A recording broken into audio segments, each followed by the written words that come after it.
अगर आप भगवान पे विश्वास रखते हो तो वीडियो पूरा देखें। अच्छी लगे तो लाइक करें, सब्सक्राइब करें और अगला चैप्टर देखना हो तो कमेंट करें। गुफा के बाहर भयंकर तूफान शुरू हो गया।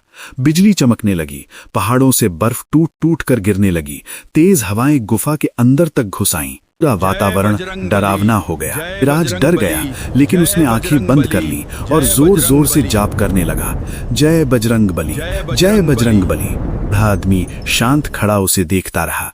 अचानक एक भयंकर गर्जना हुई, गुफा जोर जोर से हिलने लगी। ऐसा लगा जैसे पूरा पहाड़ टूट जाएगा। राज ने आंखें खोली और जो उसने देखा उसे देखकर उसकी सांसें रुक गईं। स्वयं हनुमान जी खड़े थे, अपने विराट रूप में। उनका शरीर पर्वतों से भी विशाल था।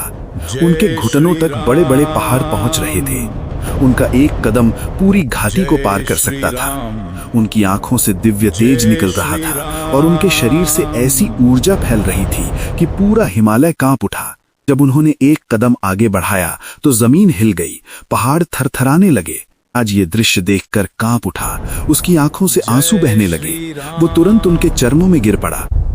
आपने मुझे दर्शन दे दिए, मेरी जिंदगी सफल हो गई। हनुमान जी की गूंजती हुई आवाज आई, आज मैं हमेशा अपने सच्चे भक्तों के साथ रहता हूं, लेकिन भक्ति की परीक्षा होती है।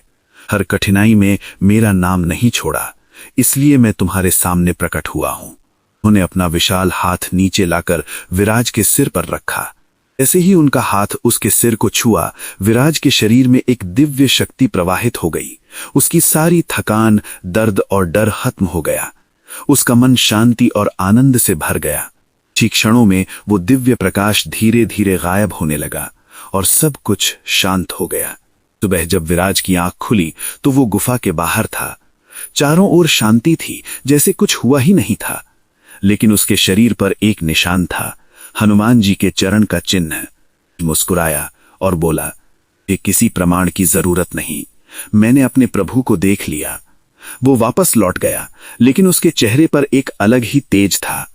कहते हैं कि आज भी उस हिमालय की गुफा में कभी कभी एक बूढ़ा आदमी दिखाई देता है, जो राह भटके लोगों को रास्ता दिखाता है।